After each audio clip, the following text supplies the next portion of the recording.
Locker Room, with all the sports news you need, live.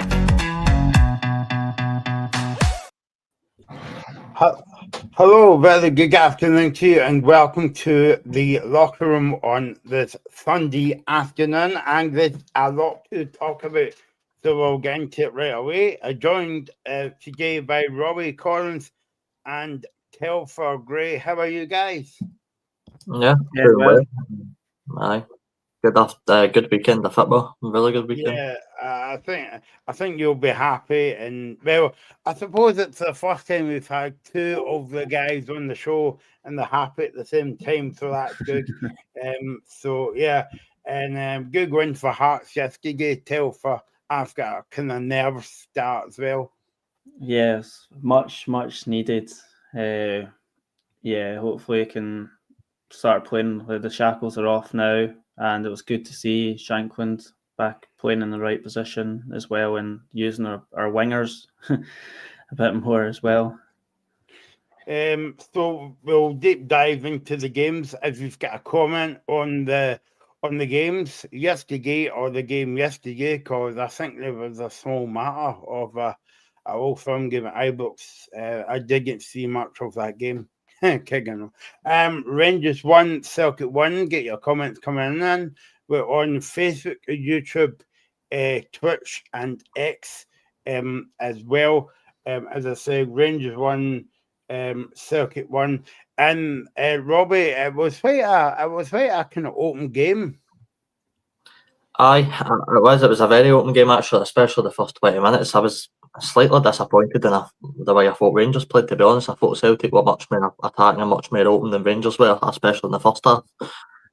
Although, if you look at the half-time score, it would obviously say Rangers were leading 1-0. I just think Celtic were so maybe wasteful with their chances, especially James Forrest. I thought it was a big decision to pick him in that position. Obviously, I think Kuhn was unavailable due to an injury, so he kind of had to play. But I just felt for how poor I maybe thought Yefty played in the first half.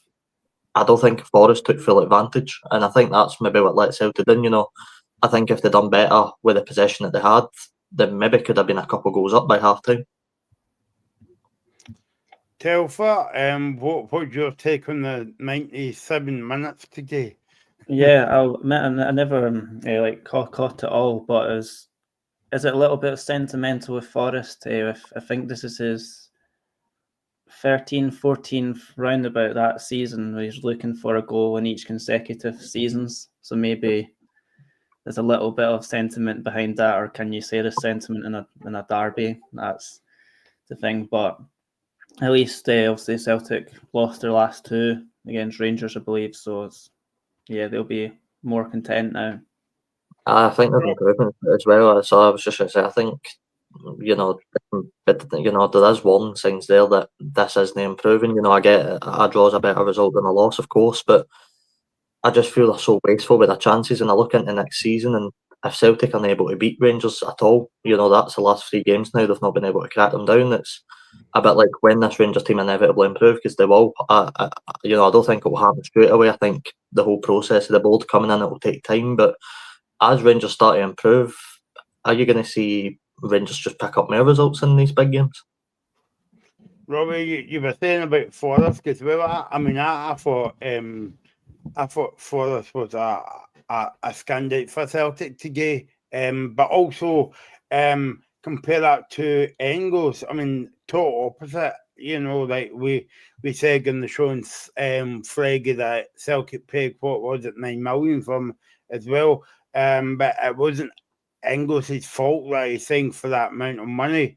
Obviously, that's going to the clubs at the end of the day. But I don't know what it is. Engels took off in the second half, but I thought it was very poor for Celtic today, and that's one of the big games, Yeah, I think there was a few key men that you probably look at before the game that were maybe letdowns. I thought Maeda had a pretty poor game, avoiding the chance at the end. For now, I thought overall his game was pretty poor over the 90. I thought Ida, although he did get the goal, I thought he missed a couple of good chances as well. So there was a few players for Celtic that I thought didn't show their best. In terms of Engels, look, you're right. You spent, I think it was £9 million, I think you said, on him. But, it's not his fault, as you said, that the price tag's been paid. It's the same with Ida. Ida might miss chances, but he's got the goal. And it's not his fault that £9 million has been paid for him. So I don't, you can't really hold that out of the Celtic players. I just thought, in terms of the position that they had, and I do think Forrest was a standout. I think he had much more of the ball than Maeda did. But I just don't think he done as much with it as you maybe think he usually does. I think there was a couple of times where especially Yefty was getting caught out down that side, but Forrest just maybe wasn't taking advantage. So on another day, it could work out differently, and Celtic could have been a few goals up by half time, but Rangers dug in extremely well, managed to find a goal. Telfer, going into the game, obviously this was Rangers' last hope of getting 3 points against Celtic, and obviously you would say that this was Rangers' cup final, basically, because everything was on the line for this game. I think there was more on this game for, I mean, there's a lot on the game for both sides, but more for Rangers to get that hat-trick of victories over Celtic. Yeah, I'm with you. You could also argue like both ways as well, and it will be interesting come next season. Will it just be the Rangers of this season again, or will there actually be dramatic changes as has been rumoured and said in the press and etc.? So it'll be interesting as well. Referring back to Engels, I think he was on fire at the start of the season. He was scoring like every 2-3 games sort of thing, assisting almost every game as well. And obviously Kuhn's dropped off in form, though he obviously did contribute and score well against Dundee United the other week. So players are just going through peaks and troughs throughout the season, and be interesting. Do you believe Engels is due the Young Player of the Year, or do you think Lennon Miller would maybe have something to say about that? Robbie? I think you can make an argument for Engels. I think it's made enough 20 goal contributions over the season, so it's he's not had exactly a really poor season, but I think in terms of Lennon Miller, I don't think he's shown enough consistency. I think it is almost like Engels. I think he's good. He's really good in a Motherwell team, but I don't think he's been consistent enough. So it will be interesting to see who gets Young Player of the Year. But I agree with you. I think Engels, for all that he had a really good start, has sort of taken his toe a wee bit. And I think you can say the same for the three Celtic midfielders. I don't think any of them were exceptional today. I thought they were all done their job pretty well. But I'd agree with that with Engels. I think it has sort of tailed off a wee bit as we've gotten to the end of the season. I think for me, Telfer, that Lennon Miller out the park. He's a really good one. The Motherwell Player of the Year last weekend for his own club. So he's going for the second. And I think that I would be very surprised. Put it this way, I would be very surprised if he doesn't win it. Because he's been outstanding from Motherwell, and I think we've kind of like said it before in the show. As it wasn't for his amount of goals as well, I think Motherwell would be more fighting. Okay, they're in the bottom six, but they could be more on the fight of their relegation battle as well. But I think for me, my vote would have to go for Lennon Miller. I mean,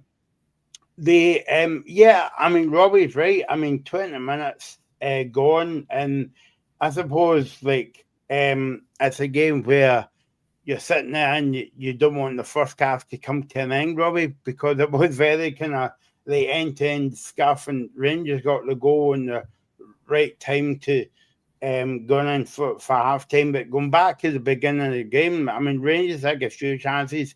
Like Balogun Haga with that. I think I would call that a heat. I don't know what kind of mask that I had on. I think it was was it a Rambo mask or a Superman mask, or you can tell it's in the chat. Keep it clean, obviously. But so Balogun Haga shot, Raskin Haga as well. I thought Raskin was the best man on the park for Rangers, KK Robbie. Yeah, I'd agree with that. Raskin had a superb game. Just on the Balogun header, Michael, we said on the show on Friday, and I said it a lot. The one thing Celtic had to work on was their set piece play. I thought the last couple of games against Rangers, they've been very poor at marking certain players, and it only took 3 minutes in this game for Balogun to go on a header and nearly score. It was, at that point I was sort of thinking, what are these set piece coaches teaching? Because Scales drops Balogun so easily in the box and allows him to just drift free. It's the same way the Raskin goal that get chopped off. I mean, no one's picking him up in the box from the free kick, and it's an easy header. But I thought Rangers started the game much better than Celtic did, and I think they had to, just being in front of the home crowd and stuff like that. They were getting them up for it, so I think it was a good start for Rangers. I'd argue sort of in the second half of the first half, if you get me, I thought Celtic picked it up a wee bit, but Rangers defended superb. I think across the whole 90 minutes. Telfer, I comment on YouTube basically saying, what's your views on Celtic not getting a booking until the 17th foul of the game? That's what somebody watching the game and taking notes of how many fouls and how many pies were set during the game. But what was your view on that, Telfer? It depends if it's two, 3 fouls from each player. I guess it's usually 3 fouls per player. Then it's a booking, I believe. So yeah, you could argue either way. I think Raskin probably got unlucky. Probably got fortunate not get a booking. I don't know if he got one later in the game. I don't think he did. But I think, especially in the first half, you sort of seen him and Callum McGregor getting at it with each other quite a bit. That seemed something that was a trend throughout the whole game. So I think the ref, you could probably argue, should have handed out a few more cards. I think the one Johnny Kenny got was probably a bit unlucky to him, to be honest with you. It was really good work right enough for John Souttar. I think that's one thing I will say. I think Souttar all game was really smart in the way he could draw in fouls and draw in the attackers into him, stopping for scoring and stuff. So I thought he had a really good game. Of course, Rangers got the ball in the back of the net before Dessa scored the goal. Raskin had the goal, and obviously when you see the replay again, Robbie, it was that Nick Bowles got that decision right. But what was your take on that? Before the ref get called to the monitor. Yeah, I mean, again, as I said, it's another poor set piece marking from Celtic. I honestly, I made it so clear on Friday that that's the one thing they had to improve on for this game. Rangers are dangerous for set pieces, and it's not just the tall players like your Balagans and stuff. It is like Raskin. He's so fast, he's so quick. He just drifts in and out of players. He can find himself an empty pocket of space, and he did for the free kick. A really nice delivery in. A really good header as well. I thought up until that point, Sinisalo actually had a very good game. Thought he made a couple of decent saves when he had to. Obviously, we know how big a game this was going to be for him. So I think he was comfortable. I don't think he could have done too much about that. But I mean, it was, in my opinion, offside. I don't think there was any arguments of that. And then before Rangers got the goal, Telfer, Carter Vickers had a good effort on target. Yeah, it was. I'll admit, I didn't watch the game, unfortunately, so I've just read it from 2:30, and believe very, very tight game, and obviously Rangers got one just before half time. But yeah, I don't sorry. Yeah, and also Rangers got the goal towards the end of the first half, Dessers, and I think we're going to have this conversation again, Robbie. How many times do we have a conversation about Dessers? Near enough every week on the show. A few weeks ago, we had Andy on the show, and he basically called him, from a Rangers fan point of view, like enigma, and in terms of he actually scores chances. That is very kind of brilliant chances. Obviously, you saw the goal against Man United this season, and then Dundee United as well. But it also misses easy chances as well. But that goal was, it made it look easy, that goal, and a good time to score that, just before half time. Yeah, it's exactly when Rangers would have wanted to go. I mean, like you could argue it was really good work for Dessers getting past Scales, but I thought Scales could have defended that a lot better and a lot stronger. You know, there's been one that came in, you sort of know he's really physical. He likes to make it tough for the attackers, but he made it so easy for Dessers just to turn around away from him. And look, credit to Dessers on the show on Friday. You know, previous weeks we spoke about Dessers missing a lot of chances, but he scores a lot of chances as well. That's what he's good at with Rangers. So it was another good finish, and it is funny that the two goal scorers ended up being the two number 9s that have come in for so much criticism this season. Just shows you what they can do when they gain a chance. It was really, really well worked for Cyril Dessers. And that's the thing with like strikers as well, is like you should worry when they're not getting chances. You should never worry when a striker's getting into the box, getting into position, and then missing some. That happens. But you should more fair play to Dessers. He's always getting chances. He's always trying again. He never gives in. Yeah, I think they were speaking about that on Sky after the game, Robbie. I think it was Chris Sutton was talking to Ailey Barber about this as well. That Dessers and Ida, you could actually put them into the same bracket sometimes as well. Yeah, I think so. I think they're both good. A lot of Rangers fans that I know don't like them. A lot of Rangers fans I know don't like Dessers, and the same with Celtic either. They're not too fond on them, but people need to remember they're scoring goals. As long as they're getting goals, that's all that matters. And yes, they're going to miss chances, as Telfer said. If Dessers scored every chance he hit, wouldn't he be playing in Scotland? He'd be playing with one of the best teams in the world. So, it's only natural that he's going to miss chances in games. What I will say is, although he misses them, he scores at crucial times as well. That's a really big point in the game. That's right before half time. It's when your team needs a goal, get into the break, and he manages to get it. So it's really good work for Dessers. And I suppose Telfer Rangers went down 1-0 up. Brilliant goal before half time from Dessers as well. So Rangers got a bit of a bounce, you would say, going on at half time, but it was close to that Celtic would start the second half very strongly, because how many times have we saw with Hearts or St Mirren or different teams when the opposition scores a goal right on half time, and then basically the other team comes out for the second half and basically finishes the game off. But as I say, it was very important for Celtic to start the second half strong, and I thought they'd done that. I thought they were comfortable on the ball at times. Yeah, absolutely. It's good to see us Maeda setting up Ida as well, and with Celtic's options next year for. I believe they'll go. Also, Maeda can sometimes play in the wing and up top, but Ida's more of a traditional number 9, shall we say.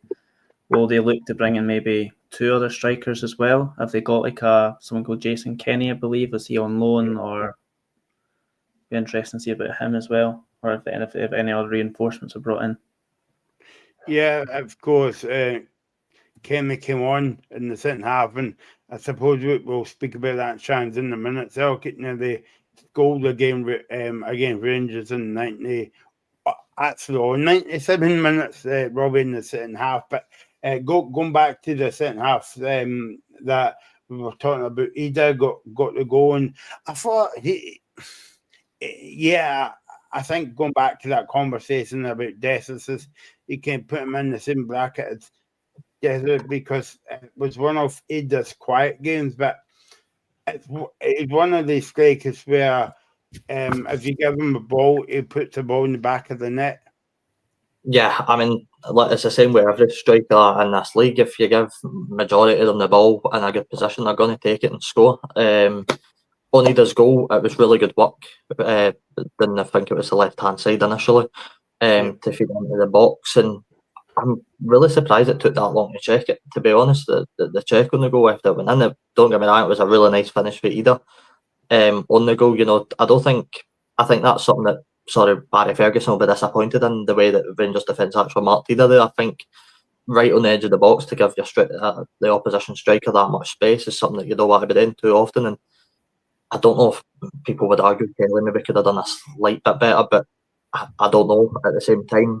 Just on going back a wee bit first, to half time. I'm really surprised Rangers didn't make a change. I was watching the Glasgow Youth Cup final between Rangers and Celtic, and the boy Castle Weirdo, I think his name is, scored in the game. I thought overall in that game, but he looked really composed and really good. I was surprised that he never brought him in for Jeffrey, because I actually thought, as I said earlier, I thought Jeffrey had a horrible time against Forest, so I was maybe thinking, although Rangers were winning 1-0 at half time, they'd maybe make a switch, but obviously they didn't. And then Celtic get the goal, and you've got to say it was a well-deserved goal for the way sort of the majority of the second half of the first half and then the start of the second half went.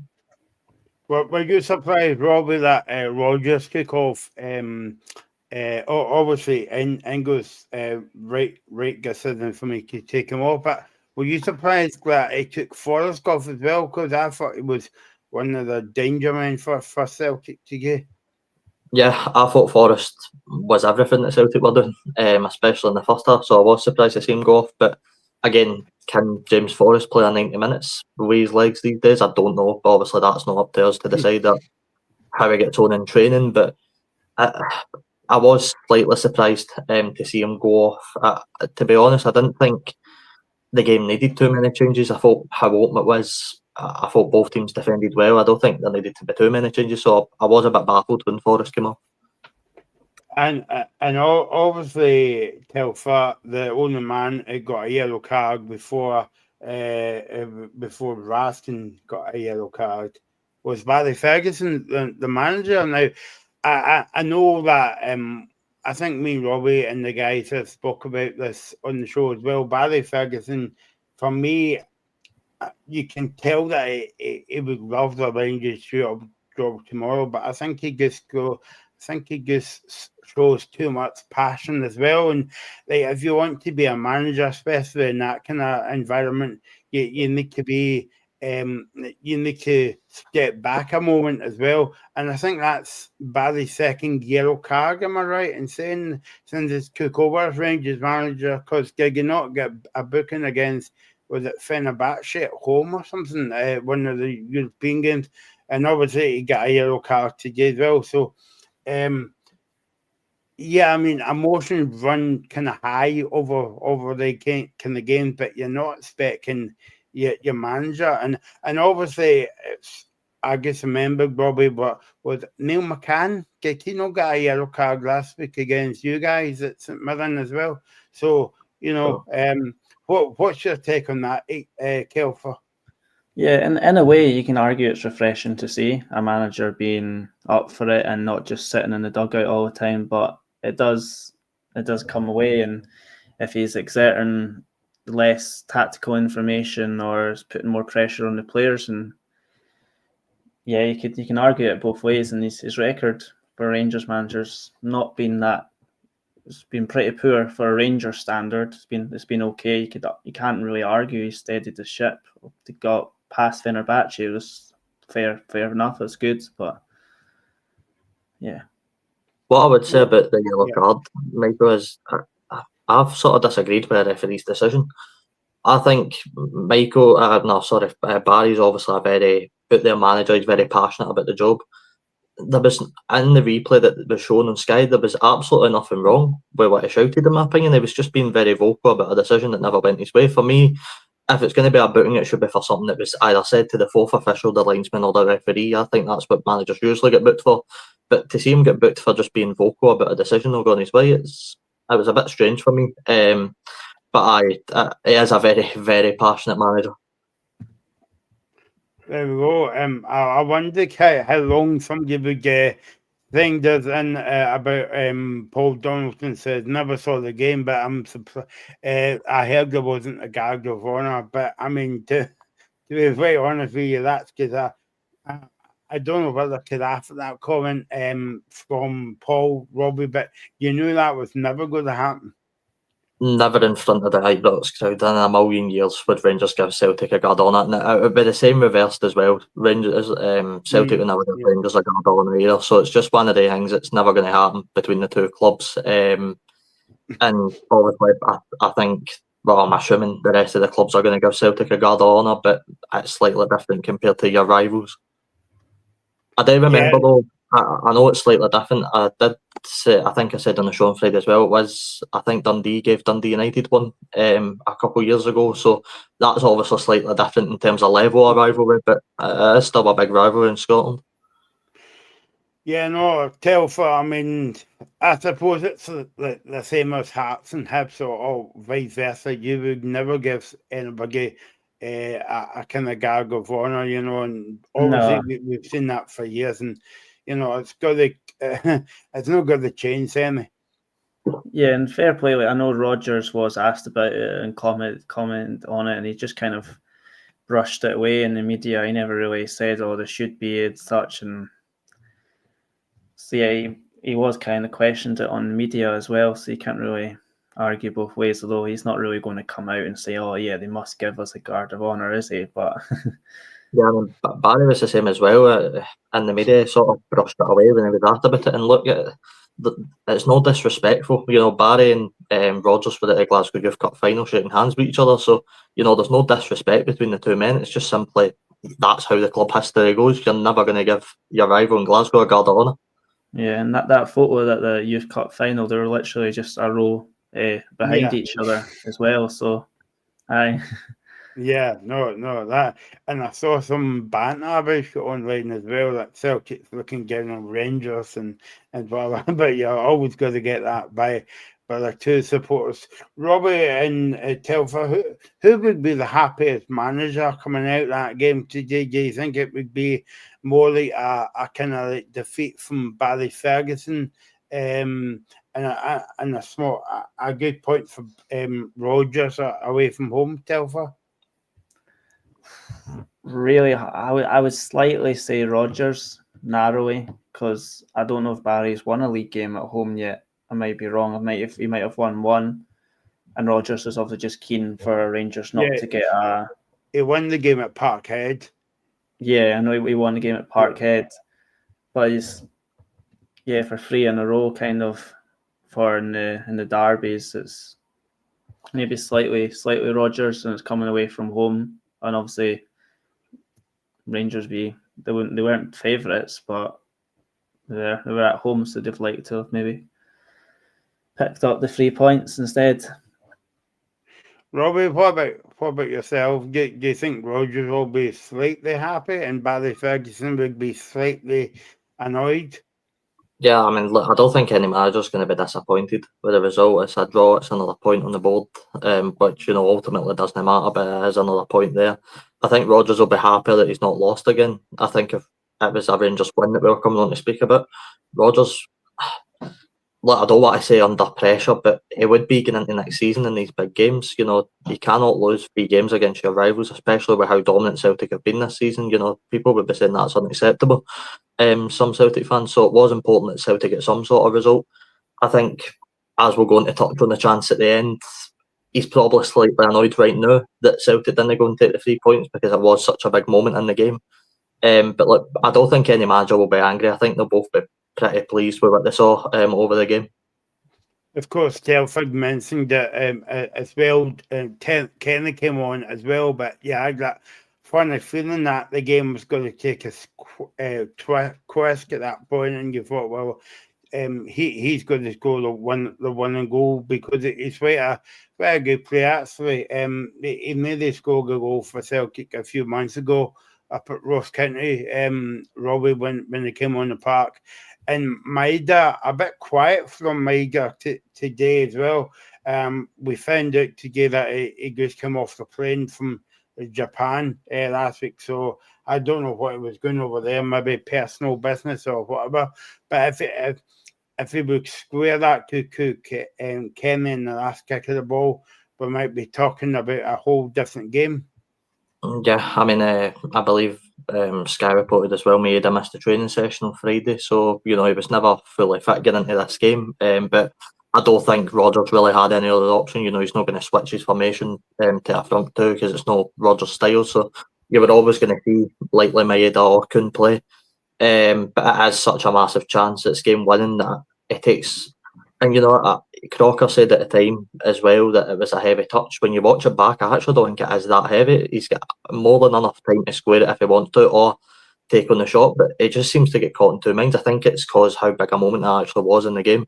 It's just maybe thinking, I need to get this right, but it just completely messes it up. And I think Kenny will be annoyed as well, because I don't even remember him touching the ball, to be honest with you, in the game. The only thing I remember him doing is if I were in suit, I'm getting a yellow card.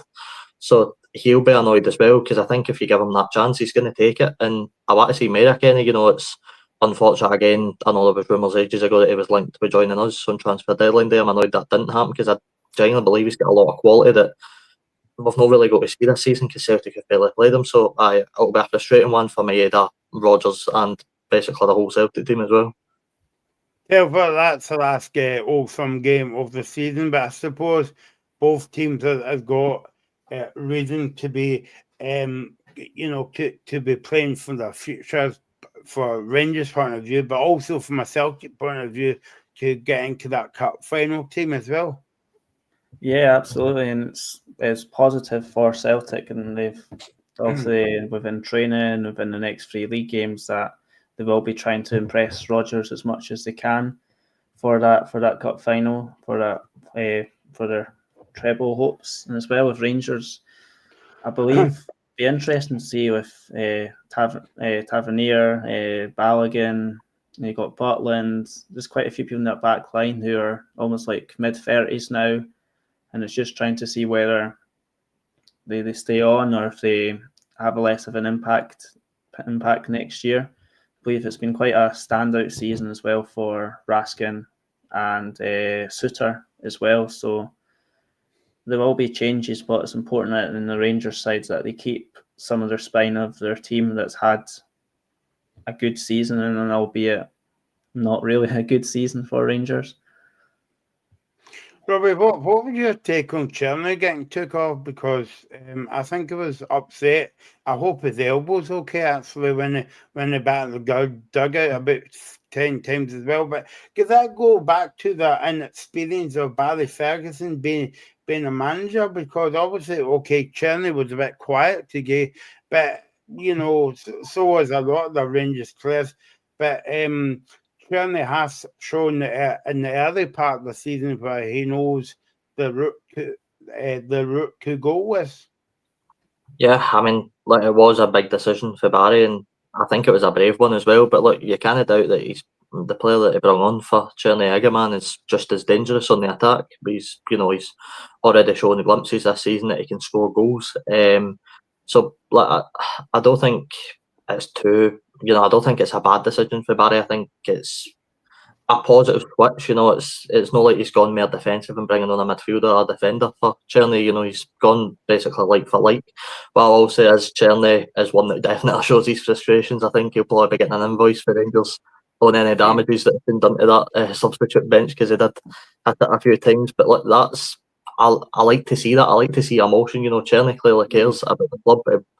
To me, it looks like he wants to be at Rangers next season, just for the reactions you're getting after each game. So, it's good in that sense that, he does like the club so much, but I think it was a very brave decision for Barry at the time. Yep, so the final score was at Ibrox this afternoon. Rangers won, Celtic won, and a kind of end-to-end game, you would say, to end Pagan the season's derby games as well. And it was a bit different because the Celtic fans were allowed back in Ibrox today, and obviously Rangers fans were allowed back into Parkhead. Did you feel the atmosphere was slightly different today because both sets of fans, albeit there was a small band of Celtic fans in the stadium? I think it all comes down to the quality of the game, and as well with, say, for example, there was 2 points in it, and I think it's just where they are in the season, really, to be honest with you. That, not saying it was a dead rubber, no derby is a dead rubber, but it did come with that little sense of a bit of a slightly lesser toned atmosphere, shall we say. So the thing, 1 minute today. Let's go back. Yeah, Mike, I can just say quickly, it was good to see Nick's Rangers manager Neil Warnock in attendance at the game as well. It's always good to see him. Yeah, well, I was going to say that. I don't know if you guys saw that during the game as well. And I bet you when he goes home tonight and he's actually been on Sky, I wish I was at the game, but nobody noticed me as well. See if that guy never stood up, Robbie, he wouldn't have been on TV because he had to stand up to let the guy out. Maybe he's actually going to the Player of the Year tonight. Let's hope he doesn't make Dave Cormack at the game as the Player of the Year. Yeah, so I was good to see Neil Warnock at the game, and yeah, it could be in for the Rangers job. You never know. Just putting out there. Let's go back. Did meet Guardiola in the week, so maybe he's got some extra tactics now. Never know. Yeah. Yeah. Or the banter. Do you not just love the banter in the show? Okay, let's move back to yesterday and Telford's a happy man, but worrying times for Hearts as well. Ross County won Hearts 3. Obviously, Hearts took the league on this game. And look, I mean, Telford, we can talk about this game on the show, but I suppose there's more talking to be done off the park than on at the moment. Yeah, it's a critical time, and we're almost pretty much safe, not mathematically, 8 points clear with 3 to go. The 3 points was the most important. But off the park, I think it'll be a slow burner, if I'm being honest, for a new manager being appointed. I can't, maybe wrong, but I can't see it happening until maybe we may know little things by the end of May. But ideally, they get most of a pre-season in. But I'd be heavily surprised if it's someone other than Liam Fox taking charge of the next 3 games.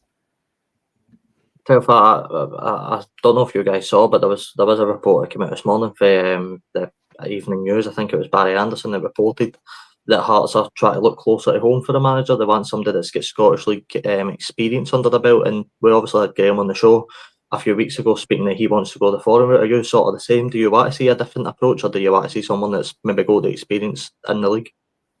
To me, it doesn't matter as long as they are experienced and as long as they've got a good 3 to 5 years experience in a top division of a national league within Europe. We've tried going for the youth route a few times. I think it's best to go with a bit of experience.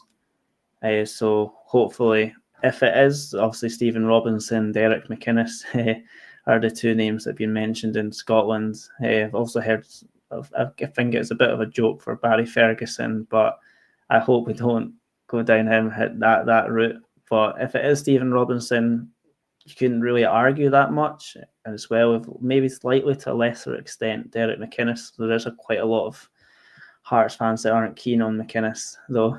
I'll say that.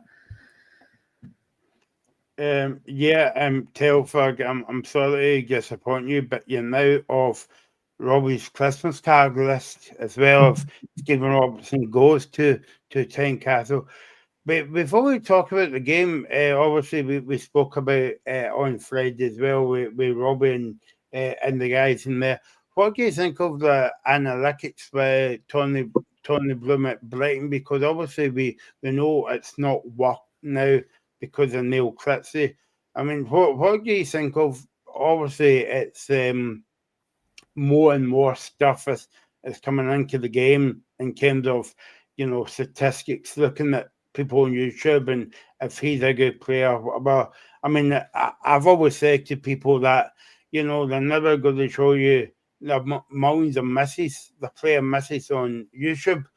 All this shows that people scoring goals as well. But I mean, going back before Neil Clitsy was appointed, and you think Hearts were going down this route.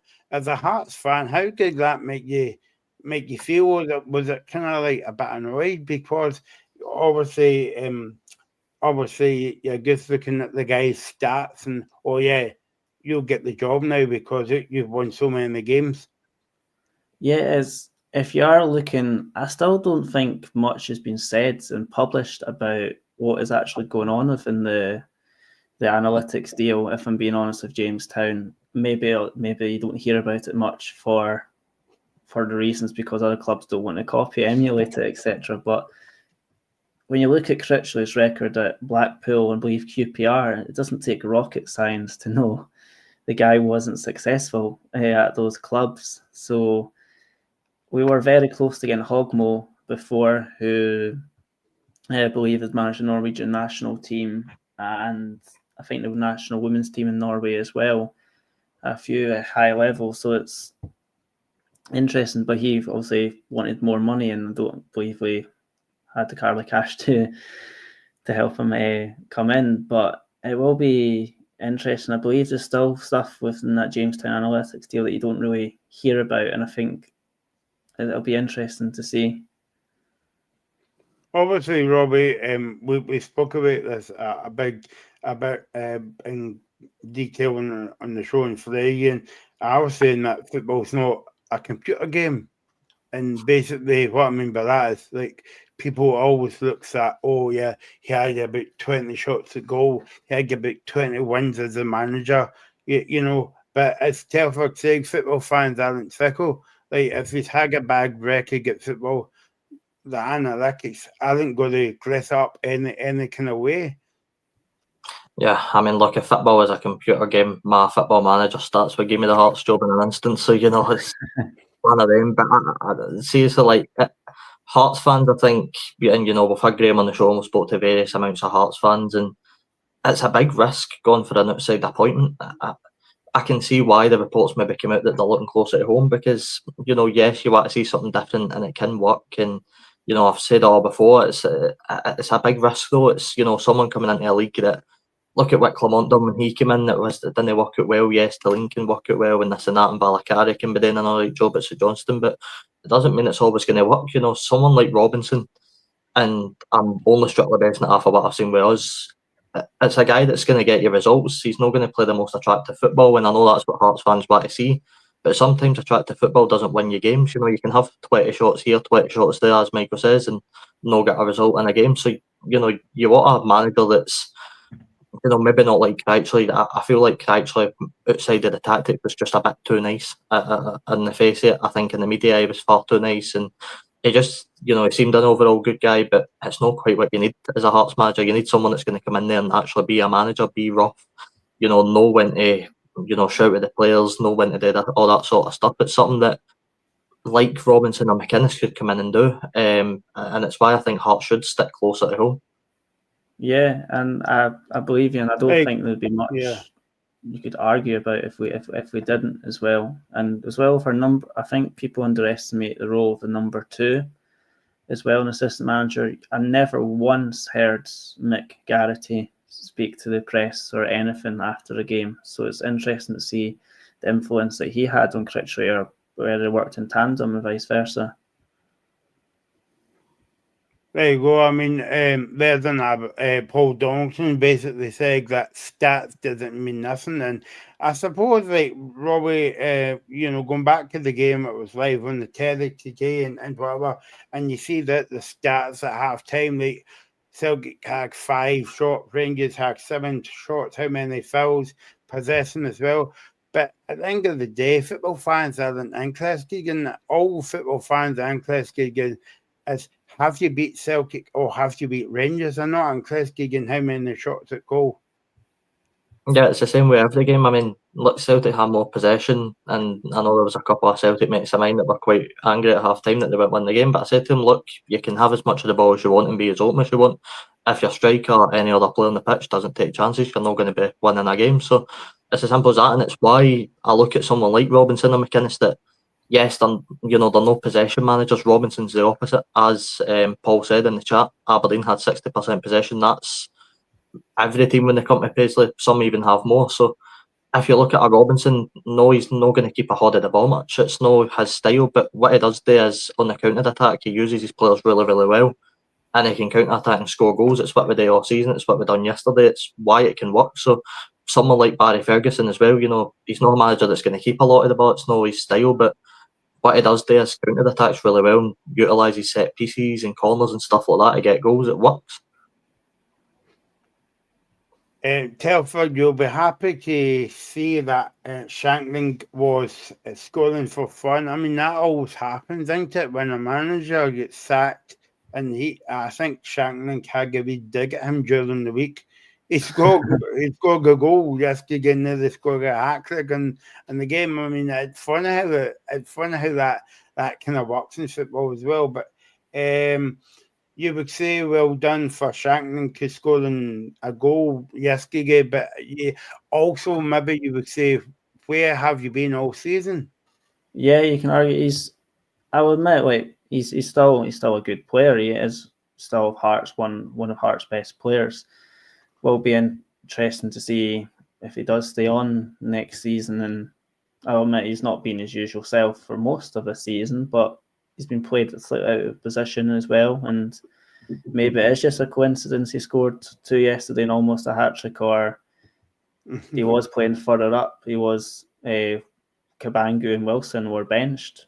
So previously Shankland's even sometimes been on the bench for those two, or he's played it just behind those two in like a diamond as well. So Michael, as you said, football's no rocket science. Play Shankland where he's meant to play and he's going to get you goals. I mean, Telford, just to add to as well, when the Hearts line-up, it was interesting that Liam Fox never picked any of the Hearts new signings for January. I've been one that has been impressed with a few of the signings. I know McCart, I think, reportedly had an injury, so that's why he didn't play. But what did you make of that, not picking any of the sort of newer signings that Crouchler brought in? Yeah, it was interesting as well. And he's got a point. Steinwender was on the bench. I think Khartoum. Not sure if he started or he was on the bench as well. And it's just Liam Fox will still know the players off the back of his hand, because he might not be with them every day, but he's still in and out in the training ground all the time and still following. So yeah, you've got to trust Liam Fox. And even Barry Mackay was on the bench yesterday. I don't even think he's been on the bench once this season. I don't believe he got on, but yeah. What was your feelings about when Ross County took that out of the league again, Ronan Hale? What were you thinking? Oh no, same old story. Yeah, I was pretty worried. Some finish from Ronan Hale though, to be fair, right across Gordon at the bottom corner. But yeah, I guess if the players, credit to the players, they stuck at it, and yeah, they reaped the rewards. And I believe Alan Forrest probably should have scored a hat-trick yesterday, but he got one in the end. And yeah, it's just more relief, if I could sum it up, to be honest. I think yesterday showed how. Sorry, Mike. I was just going to say. I think yesterday showed how good a player Ben Bellingham is for Hearts. I think he's such a strong character in the midfield. They honestly ran that Ross County midfield right off of the park. He was great for the first whistle. I mean, someone like him, he's one in particular. I know online's received a lot of criticism this season under Crouchley, but again, you play him in his position. Liam Fox doesn't overcomplicate the team. He plays players where they're meant to play, and it shows his quality and how actually good he is. I believe he got the assist for the first goal as well. Yeah, Critchley has probably been Hearts' second or third best player. So Bellingham, sorry, it's been Hearts' best player, second or third best player this season, other than Penrice, I would say. Telford, I don't know if you've actually spoke to any Heart fans that actually went up to Dingo, and it takes you about 5 days to get up and about 10 days to come back down as well. But is it one of these performances Hearts fans would don't care a jot about the performance as long as they get the 3 points? Yes, but at this time of the season, points is the most important. And I was listening to it on Sports Sound yesterday, and they were referring to when Hibs fell down in the relegation playoff under Terry Butcher, and Hibs lost every game in the after the split. And I was just like, oh no, we're going down the same route. But thankfully not. Yeah, no, as well. And to be honest, there wasn't a lot of highlights of the game, Robbie, but obviously one chance was out. Obviously, Hearts winning the game 3-1 was Spittle as well, having a shot. Yeah, I mean, Blair Spittle's been one that I don't know, he's been a weird player this season. I thought he made more an impact with Hearts than he actually did, and I think that's mainly just down to how many bodies Naismith brought in at the time. Hearts were crying out for a backup striker at the start of the season when obviously Shanklin was still there, but they needed another option. I think Naismith brought about a player in per position bar striker. So it was a really big Hearts squad. Spittle's still a good player for me. I think he's one of the better ones in Hearts. I don't think he's shown it on form, but he's a good playmaker. It's just a shame that he's no. I don't know. He's just not getting. I don't think he's having the same effect that he did at Motherwell as he is at Hearts, and maybe that's because the Hearts team's better. I don't know, but someone like him or someone like Danda as well, they're both not having the same effect at Hearts as you maybe think they're gonna. And as for Hearts, obviously I think they'll be safe this season. Obviously it's a big win yesterday as well, but I mean, if they stay up, do you think that's not scratching the surface for the Hearts fans? Do you think there's a lot more to it in terms of Critsy? I mean, I forgot to ask you this. Was it the wrong time to sack him as well? Because obviously you've got 4 games to go as well.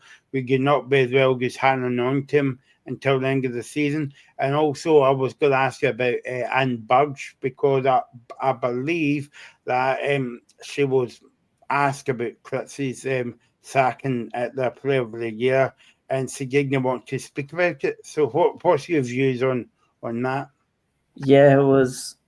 First of all, I met my first impressions when I heard that Critchley was sacked. I was like, oh no, wrong time of the season. But when I had a bit of a think of it, I was a bit like, if you do need a change, and that new little manager bounce, as the old cliche goes about, or new caretaker bounce, you can look at it either ways. Like, if change was inevitable and there was quite a considerable risk of falling into that playoff round. So you can argue the result speaks for itself, that was the right decision now. But you can argue it both ways. And that video circulating of the Player of the Year was quite funny. Even Shanklin was smirking a little bit. He came out in the media saying, there was nothing to read into. He had a lot of respect for Critchley. And yeah, Anne Budge is, I think you'll struggle to find much Hearts fans who are happy about who's running and controlling the club at the moment. Obviously, you've got to be mindful and grateful for what Anne Budge and people have done for Hearts, but the track record has not been that good with appointees for managers and stuff lately as well. So that's where it'll be interesting to know who done the deed of announcing to Critchley and Garrity that they were leaving as well, whether it was Anne Budge or it was I forgot his name, McKinley as well. Anglo McKinley. Robbie, I'm going to ask you about obviously Ross County. I mean, where do they go from here? Obviously, they've got an interesting game coming up in I can't remember if it's next weekend or the weekend after the midweek game against Johnstone. I think that's like a 6-pointer that game as well. But obviously, St Johnstone was my favourite to stay up, but the fire's actually beginning to slowly burn out in my house, Robbie. About don't worry, there's not a fire here, but about Ross St Johnstone might actually go away to the championship. Ross Kenton might play in the playoffs as well. But what's your take on Ross Kenton this season? Yeah, I mean, they were sitting mid-table just a few weeks ago before the split started, and we were talking about there was a slight chance at top 6. Obviously, it was going to be practically impossible to happen. But I thought at that time they'd be stable. They'd be. I sort of thought Ross County would be what Motherwell are right now. They're safe now. They're secure in the Premiership. There's no worries about going down now, and that's just sort of there. But Ross County have really fallen back again, and it's a shame to see because Don Cowie had a really good season, some good results, some good performances in there. It seemed like it was a team that was maybe finally clicking and coming together, with a bit of consistency, but it's just went in a complete other way. And I feel bad for Ross County because this would be their third consecutive season if they finished 11th, finishing in the playoffs. Which, I don't think it becomes any easier any time you're in there. So I think they'll struggle again. But Michael, I think St Johnstone might just be doing. Obviously, we've not touched on the Kilmarnock game yet, but I think they're slowly getting there. And we'll touch upon the St Johnstone game in a wee minute or two. Final score: Ross County 1, Hearts 3. Telfer has got a big smile on his face as well, so that's quite good. Before we move on to another man that's got a smile on his face, Robbie, let's fill you in on what's happening in the women's games. Well, there's not a lot to tell you actually, because final score: Glasgow City 3, Celtic 1, Hearts against Hibs. Oh, it's a big derby coming up for Telfer today. 4:10 kickoff for that one. And then, funnily enough, it's the 6 o'clock kickoff. Funny time for a game on Sunday night. Rangers against Motherwell is the 6 o'clock kickoff. Right, back to domestic matches now in the Premiership. St Mirren won, Aberdeen 0 yesterday, and a big win for the Saints. Yeah, I mean, I didn't get to go. I did watch the full game though, so I did manage to see it. But I unfortunately never got to go into the stadium. It was, again, I mean, another good performance. It's really nice to be stress-free in the Premiership. I said it on Friday as well, getting into the game. It's good just not having to worry about what's below you. And look, Aberdeen have got, I mean, we said it on the show, Aberdeen have got a horrific record in Paisley, not won in the league since 2018. So it was always going to be a tough ask for them to come. First of all, applause to the 1,500 Aberdeen fans that made the trip, sold it at away end. What I will say is I'm not going to get into it too much. There was a small group that there was a video circulating around. I'll not dive into it too much though. Just it's no nice to see. But in terms of the game, I thought we actually started off pretty poor. I thought Aberdeen started off on the front foot. But we just soaked up pressure, and it's what we've done best all season. It's what I say about Robinson every time. Well, it's not going to be the most pretty football and it's not going to be the best, but it works, and it worked again. I mean, it was a superb finish from Andron, who recently spoke about wanting to get into the Scotland team. So, I mean, he's certainly racking up the goals now. I mean, that's still quite a long shot, I think, but he's proven he's worth having that new contract that he recently just signed. But again, Michael, another good win. It was nice to see Ocean Smith finally starting the midfield. I think is his second start all season. Thought he actually done all right in place of Boyd Munt. So overall another really good performance, and I'm just happy we're getting these wins. And look, we'll still get an outside chance of European football. It's no all doom and gloom yet. We're going away to Tannadice next week and have really big games, so it's still on. And Robbie's going to see Jim Goodwin before the game. I think he's got a date with somebody before the game. Game of two halves. Telfer, Robbie's happy. Paul Donaldson's not happy. He says a disgraceful and an embarrassment performance from Aberdeen yesterday. Yeah, they never had a single shot on target all game.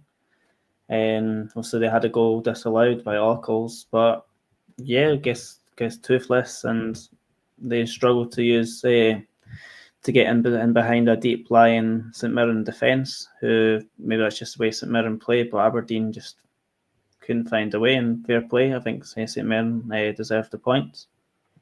Yeah, just on the goal that get chopped off, I mean, I don't know if Paul would agree or disagree, but I think it was a fairly obvious handball. I think it was Kevin Nisbet handballed it on its way through to Orcles. So for me, that was a pretty easy decision. But there was just so many players that I'm consistently happy with. I mean, I look at O'Hara, I think he got the assist for the goal.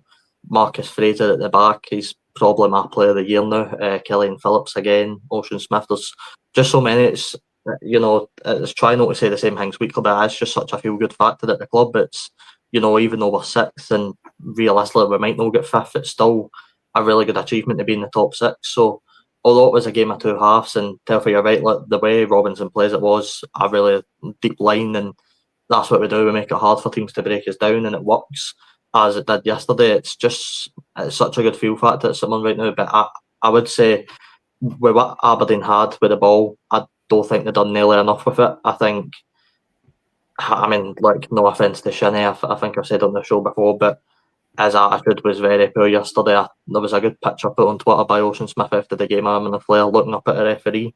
I did give myself a chuckle on that one, I'll be honest, but I just don't think Aberdeen done enough with what they had in the game. It was a game that I think Aberdeen had to show up in, not just for the record in Paisley, but for the cup final that Paul mentioned. That's no far away, and now they're getting into the next couple of games. And you wouldn't think they're in a cup final. They're playing really, really poor stuff. So it's going to be interesting next week to see how they bounce back. And next week, Telford, they've got Rangers at Ibrox. So it's not a very easy game. And before Celtic comes to Piccolgly in a few weeks' time. Yeah, and it's interesting to see is obviously if Aberdeen don't get third place, then that cup finals are always important, no matter where you are in the league. But for that European spot, for guaranteed conference group stage, it's pivotal, and Hibs are basically 4 points clear. They're only 3, but got superior goal difference. So, yeah, all rides on. It looks like it's Hibs to lose now for third spot, to be honest. Robbie, I will just want you to go back to the comment you made, and Paul Donaldson basically made it for me. It's embarrassing. You never thought that we were in the cup final, and that's the thing, because obviously when I was talking to you guys about the Celtic team today, the Celtic players has got something to play for, a cup final, and everybody's fighting for a position on the team. But listening to you and listening to Paul Donaldson comments there, it doesn't sound as though that Aberdeen was very, very poor yesterday, and they need to start playing football again. Yeah, and look, the game was won and lost in a set piece.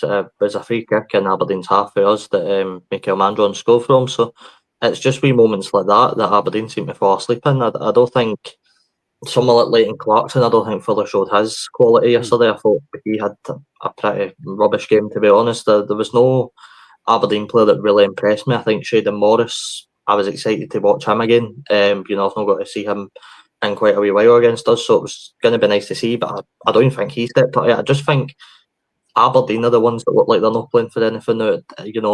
We're the ones that aren't really playing for it, and there's a slight chance at fifth, but apart from that, we're just happy being in the top 6.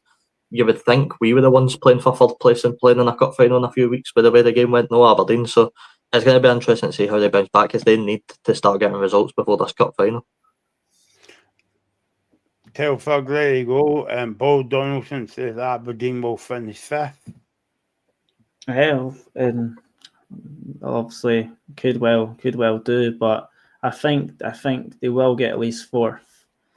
But obviously they do have the 2 Glasgow teams to come up next as well, so it'll be interesting. And I watched the highlights of the Aberdeen Hibs game last week, and obviously I'm not the person editing all the highlights, but I think there was only 1 or 2 chances that were shown to Aberdeen, like Barda, Nisbet, really Nisbet's cracker. To be honest, it seems like Hibs had a lot of chances last week as well, so maybe it's performances as well. Slightly jarred downhill. There you go, Robbie. You can. Paul Donaldson says, I can't understand why Shayden Morrison. I think we were talking about him on flagging the show. He's always better coming off the bench. Yeah, he's a really good impact player. I don't think he made too much of an impact yesterday. I thought there was certain players. I mean, obviously I don't know someone like McGrath's fitness standard and if he's able to start a game, but when he came on, he was one of the only ones I maybe pointed out looking up for it at least a bit. I thought he was trying to take people on, and he seemed really up for it, but it was one of the only ones. It was, again, I thought it was a poor game for most of the Aberdeen 11, to be honest. I don't think MD was particularly in the game, but again, I don't think we were at our best. I certainly don't, I think we were a million miles away from our best, but it was just one moment that changed the whole game. It was one set piece that just completely changed it. It's, that moment of quality for Mandron, to half volley it into the net that wins us the game. So, games can be won and lost at that, but if you're an Aberdeen fan, you're worried about this cup final now. It's it's not just about these moments; it's about the whole game, and they're not playing the game well enough. They're not creating chances with the possession that they have, and if you're going to play someone like Celtic, you need to take your chances when you get. And I suppose it's a worrying thing for Paul as well, not to remember him, but because he'll remember. But we all know what happened when Aberdeen met Celtic in the League Cup semi-final in December. Yeah, was it 6-0 or 5-0, something like that? 6, yeah. 6. Yes, well, obviously a cup final is always different, but you can't see Aberdeen winning. You never know. But yeah, it'll be interesting to see, and also Aberdeen fans will sell out their allocation, no doubt, as well. So it'll be a marker for Tulane if he finishes third and wins the cup final. Then he's arguably one of Aberdeen's most successful managers in the past, this side of the millennium, anyway. So it'll be interesting to see. But then if they finish 4th or 5th and get humped 4-5 or 6-0, then the pressure's on Tulane, arguably towards the start of next season. And then if he doesn't start well in the first few months of next season, then we know what could happen. I'm not saying he's under pressure, but it's pivotal. I mean, just to come back into the game, it is baffling to me the record that we have against Aberdeen. And not beating us in the league since 2018. I know they beat us in the cup, I think, in 2020, but that is an astonishing record, and it's not just at the Smizer either. It's away at Pittodrie we've picked up. I know we picked up a 3-0 win early in the season, so maybe that's something that I don't think Aberdeen fans will be too worried about sitting on all the time, but it is something to concern themselves with the league next season. Is he going to be able to break down a team? And we're not the only team. Is he going to be able to break down a team that sits that deep and plays counter-attack and stuff? Because it's not just us that do it. I know Motherwell are quite prone to doing it, although I think under Weimer they've changed a bit. I know Don Cowie does it at Ross County. So there's no doubt McGlynn will play some good stuff at the Fall Cup next season. So there's a couple of teams that Aberdeen will need to be wary of trying to break down, because they will be solid defensively, and it will be their job to come away to these grounds like they did yesterday and try and break them down. But if they can't do it, then you start losing a lot of points. Yeah, no, and I suppose like when you keep winning games, Robbie, especially going back to last week's game against Rangers, albeit a lot of people will say, well, Rangers aren't at it or Celtic aren't at it, but at the end of the day, you still got to beat them, whether it's at Parkhead, Guybrucks or the Smizer Skigum. But that could go into bleed confidence as well, because we always say in football as losing is a habit, but winning is a habit as well.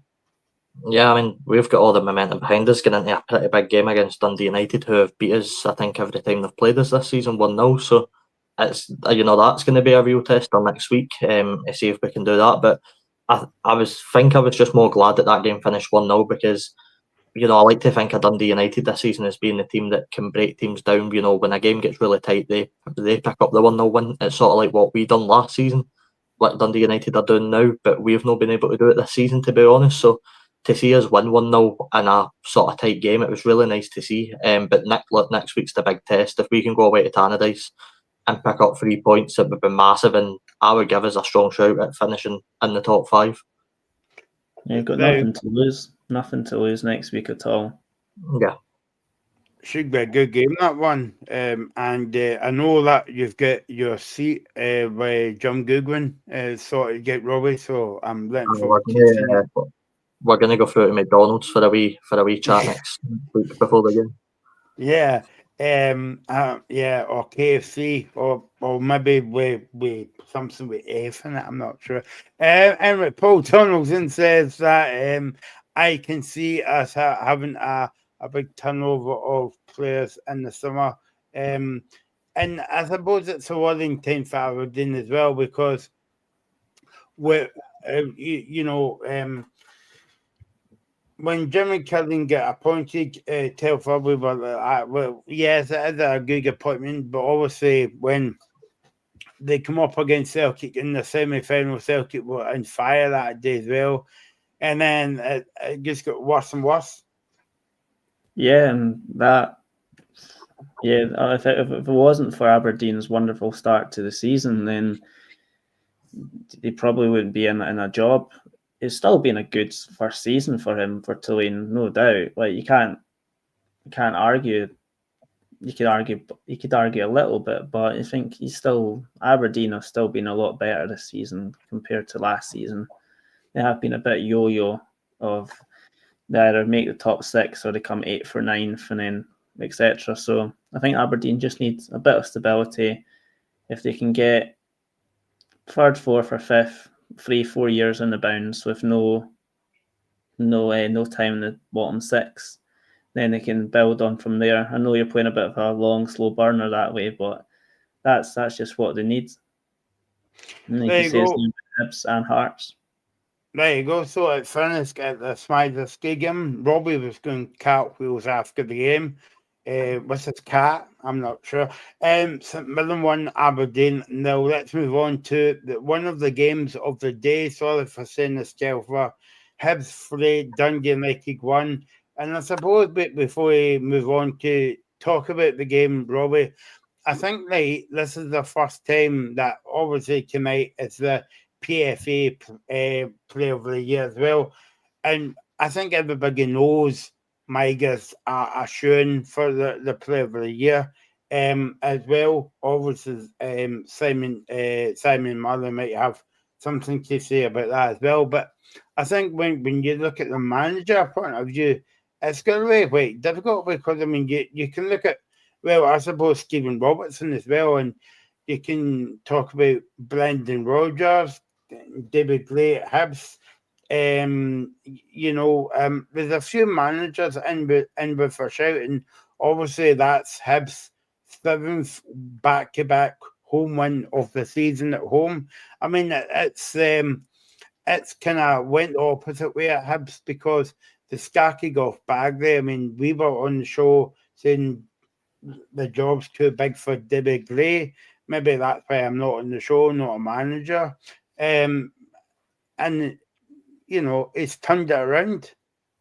Yeah, I mean, I remember Graham saying a few months ago if Hibs kept David Gray around to be in the Championship next season. So, I mean, it just shows what most people thought on the show at the time. They thought it was going to get sacked. But, that's what happens when you give a manager time. David Gray's, he's not the most experienced manager. He's quite a young guy in terms of management, but he's done a fantastic job. I mean, you've seen I don't know if anybody's seen the tifo yesterday that the Hibs fans done for him.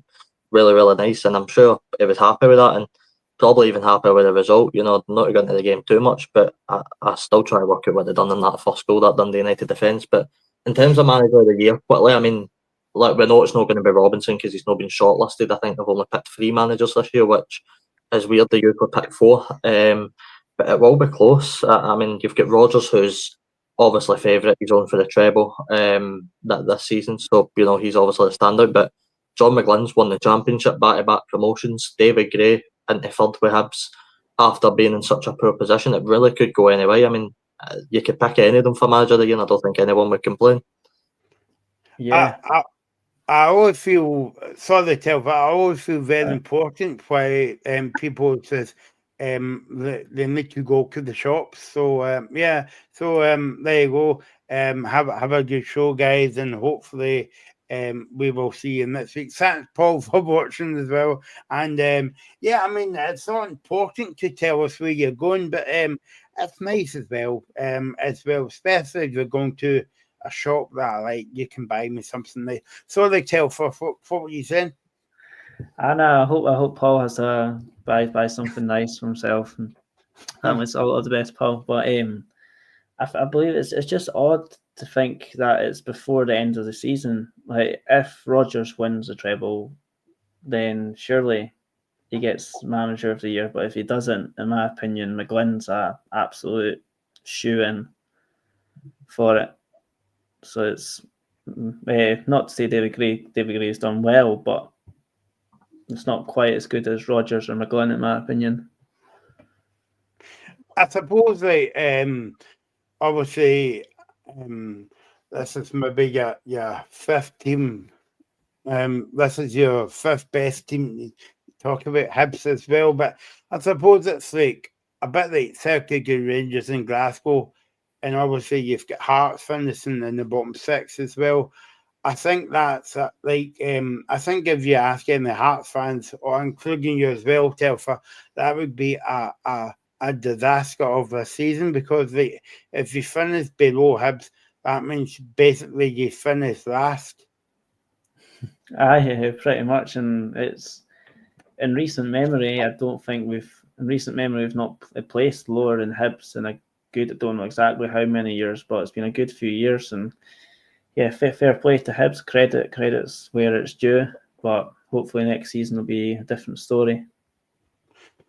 Robbie, I was saying this earlier on about well, obviously Hearts, sorry about Shankland, albeit Hearts is finished in the bottom 6, and Shankland, remember that he's playing for Hearts this season, that he scored the double yesterday. But Martin Boyle, how close has he been for Hibs this season? Because he scored another goal yesterday.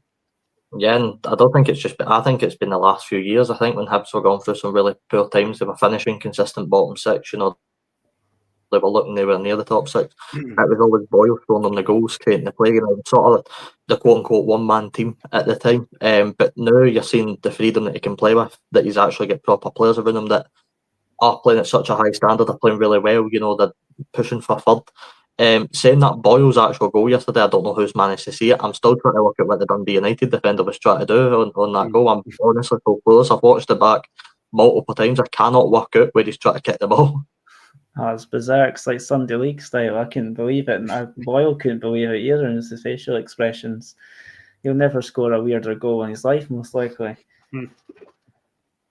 I think, Robbie, I don't know about you guys, but I think pinball comes to mind as well.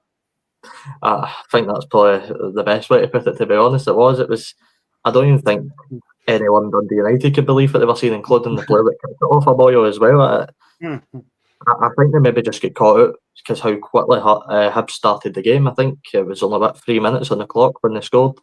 A really fast start for Hibs, and like we've spoken about on Friday, it's exactly what they needed after the loss to Aberdeen last week. They needed to bounce back with a big win to get off to the perfect start. Yeah, quite a convincing win for Hibs, and yeah, they looked very strong on the highlights that I've seen.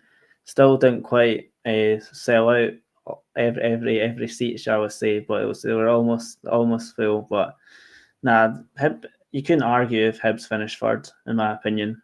They've had a strong season. It's odd to say that they've had most of the same players. It's not really been much of a January transfer signing flip either. When they were on that horrendous run, but it's still all the same players now as it was back then.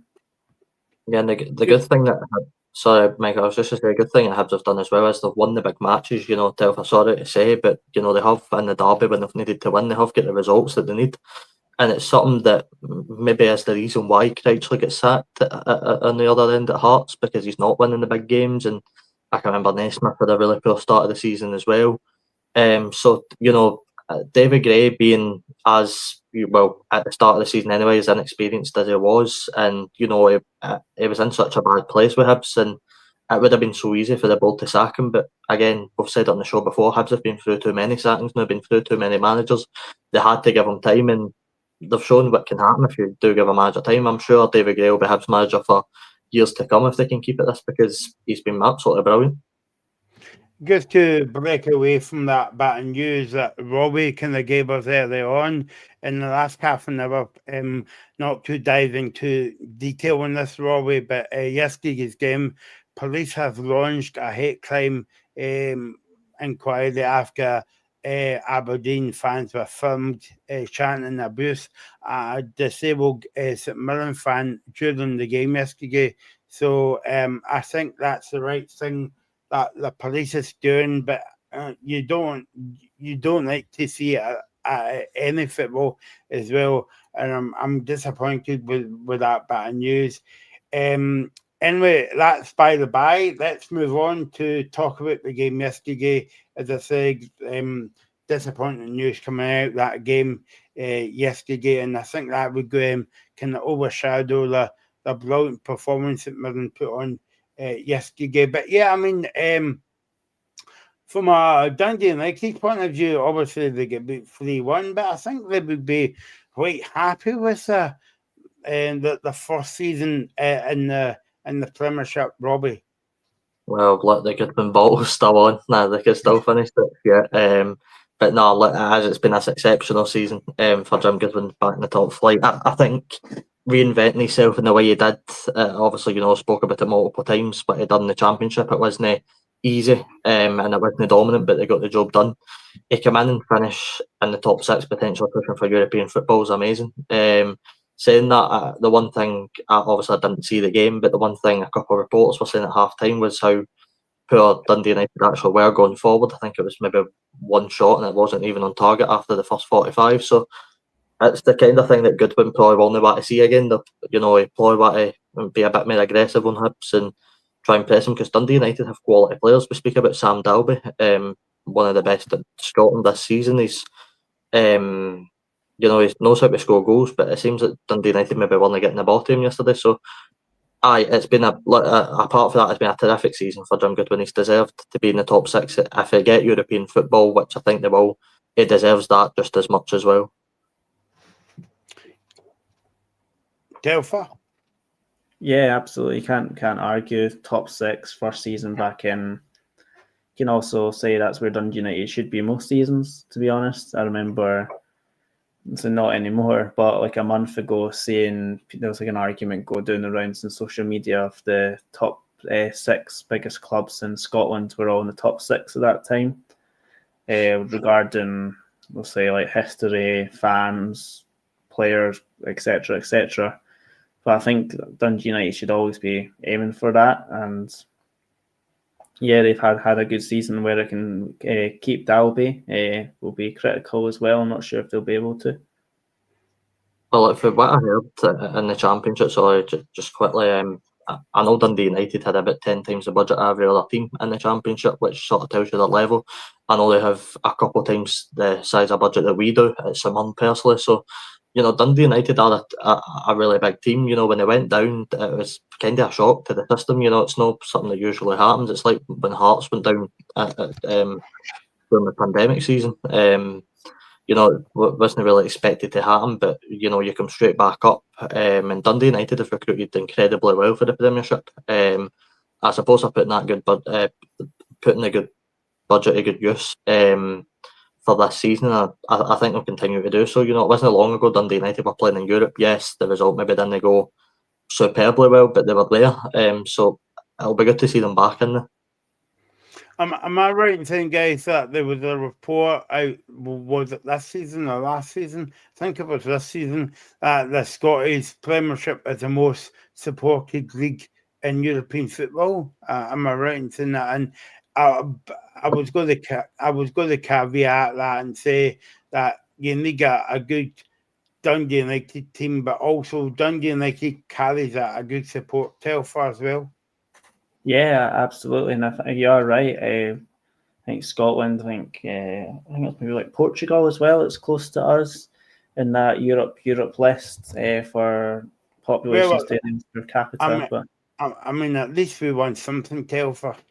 Exactly. You got to take pride in whatever. But no, it's good. They're a big club. They deserve to be in the Premiership, obviously.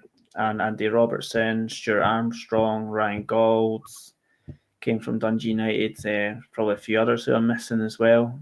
So they've contributed a lot, and yes, it's good to see. And also you had Willowflug. I wonder what he went to as well. Yeah. As well. So yeah, I mean, gives a quick word in Hibs before we finish that game off. Robbie, as I say, 7-1 out of 7 for Hibs. Next of all, they go to the champions. They go to Celtic Park next Saturday, and I think do they get Rangers go to Easter Road as well? Maybe the last game of the season or whatever. But they would be looking to finish it off in style. Yeah, I think so. I mean, I'm just trying to have a look. So Rangers go to Easter Road the last day of the season. So, but I think Hibs next week, going to Celtic, should just go in and play freely and play open. There's no point in, Hibs have run Celtic close a couple of times at Celtic Park this season already. Obviously, they beat them at Easter Road. Obviously, it is a slightly different game, but just go and be open and be free. Celtic, realistically, I know they've got a cup final to play for in a few weeks, but in terms of the league, they've got nothing to play for. Just go and have a go at Celtic, see if you can get goals. And honestly, I could see Hibs winning every game between now and the end of the season, because I just think it means more to them. I think what David Gray's done this season is built a squad that has a really good mentality. They play nice football when they get results, and it's something that they can take into the game next week. I really think they should just go and have a go at Celtic. The worst that happened is the Celtic switch it on and win by a couple of goals, but Hibs won't let that affect them. They never let the Aberdeen loss affect them. And I'm sure if they lose next week, I don't think they'll let that affect them for the rest of the season either. So Hibs just need to go out and have a bit of fun, because I'm sure they'll be third by the end of the season. There you go. That was a big win for Hibs yesterday. Let's move on to talk about the last game of the day yesterday. Telfer, it comes in the bottom, the bottom six. St Johnstone 0, Kilmarnock 2, and do you think that was St Johnston's last chance to stay up? I think so. I honestly can't see it, and it was interesting to see with Uchi Ikapitsu, or however you pronounce his last name, starting yesterday in place of, I think, Kempioka and Sidibe. It was a bit odd to see a striker that's barely played to start in front of two other strikers who've done okay this season. But I can't see Saints staying up, unfortunately. Well, let me tell you, Uche Ikpeazu is quite something. I can remember him briefly when he last played in Scotland, but I just forgot how big he actually is when you watch him. He just picks up the ball, and I thought he had, again, I thought the whole St Johnstone team were pretty poor yesterday, but every time he got the ball, he just, at some point, it didn't look like he's never seen a football before. As much respect as possible to him. He's so slow on the ball. It was a really weird decision, the team sheet of Alakari. And we were speaking to Alistair on the show on Friday, and he was honest that he maybe doesn't know how to get the best out of the players he's got. He maybe tries too hard on his own style, and it's maybe costing St Johnstone. Michael, I'm going to be honest, I know you predicted St Johnstone to start, but I think they're well done now. I honestly don't see any way back for them after this result. I think it was made a bit too easy for Kilmarnock in the game. It was nice to see David Watson on the score sheet again, by the way. I know he's sort of been on the bench a lot for Kilmarnock, but it was nice to see him get a goal. But in the St Johnstone side, they look so dead and buried right now that I think it will be a championship season for them next year. Telfer, how big a win for Kilmarnock yesterday, and I can't believe, and no wonder Kilmarnock's in the bottom six, because that's Kilmarnock's first away win since October. Wow, that's a stat and a half. But yeah, it's pivotal for Kelly. They've always been. Remember last season, they're really hard to break down. Kilmarnock, they've still got a good solid foundations and a respectable manager who knows to get the best out of his players. And I think they might just need one more win now just to guarantee that safety. But Kilmarnock are they're a decent sized big club. They should always be just clear of that playoff, in my opinion, every season. Yeah, and then good to see Danny Armstrong getting a goal, albeit from the penalty spot, Robbie. Yeah, he's been one that, again, he's been benched as well quite a lot off McInnes this season, so it was nice to see him get back on the score sheet. Telford's right, Kilmarnock are a good team. They shouldn't be maybe in the position that they were. I think they did go through quite a rough patch where maybe fans were starting to doubt Derek McInnes, which, I personally don't get. I think he is a good manager. Obviously, he played Bobby Wales as well yesterday, who we know's gone to Swansea.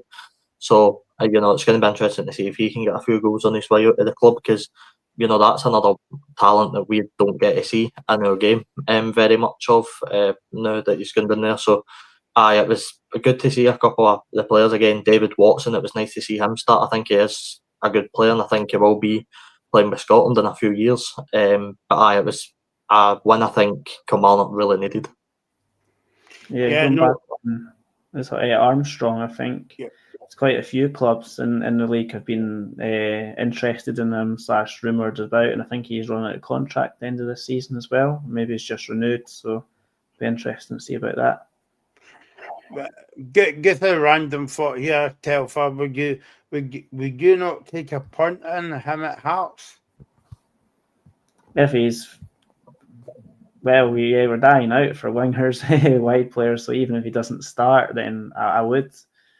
He's been a bit inconsistent this season, but yeah, I think we've only really got. I can only name like one. Even Danda is playing a winger, but I don't know if he's an out-and-out winger. Spittle plays in the wing sometimes, but he's not a traditional winger. Other than Alan Forrest and Vargas is more of an attacker. I think I would take a punt on him, absolutely. Just before we go, I was getting carried away there as well. And have you spotted the mistake that I've made? Yes, we haven't spoken about Dundee and Motherwell yesterday. That was a good game, actually. I thought that was one of the games of the day. The highlights were very kind of end-to-end, and it was a kind of open game. Dundee 1, Motherwell 2, Robbie. Yeah, I mean, I don't know if I can't remember what goal. I think there was 2 that get chopped off. I think it was the second one where the player, I think he volleys it. I cannot believe they've chopped that off. That, to me, was a sound. I think Michael Stewart said it at the time. It's stuff like that that's really ruining the game. I mean, we watched the Rangers and Celtic game earlier, and when Celtic score, it takes like at least 3 minutes, I think, to VAR check it. It's the big problem with VAR, Dundee were in with a chance of getting something out of that game yesterday up until they get 2 goals chopped off. So look, no wonder. I mean, I did see Tony Docherty was absolutely furious after the game yesterday in his presser. So I don't think he'll be too happy. But it's another big win for Motherwell, which ultimately now confirms their place in the top 6. Not the top 6, the league again for I think it's 41 consecutive seasons Motherwell have played in the top flight. So it just shows you how impressive they've been. But I'm no surprised Tony Docherty is a bit angry after that. Yeah, an absolute farce in my opinion. I can't see why it was given not as a goal, and it could prove very, very costly for Dundee. Who knows? Yeah, and a big win for Motherwell yesterday as well. But as we keep saying, and I think it's going to be a feature on the show from now till the end of the season, Telfer. We were on the show last year. In fact, we were actually touting for Tony Docherty to be the manager of the year because he'd done such a brilliant job at Dundee. And we were also talking about the level between being an assistant manager to obviously Derek McInnes to being the top man, and he was doing a brilliant job last season. But this season, it's kind of the opposite effect from last season. Yeah, and since Dundee have lost some vital players in their midfield as well, but if it wasn't for Murray having a really good season, would then have been St Johnstone maybe being locked on points? But that's football. These things happen. You go through peaks and troughs, and yeah, Dundee they're still having a good shout of staying up, but I think he just still deserves another good crack at the whip next season, I shall say.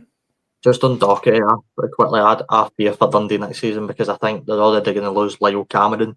I think Simon Murray might potentially be poached by a bigger club, but I think they could lose someone like Tiffany on the wing.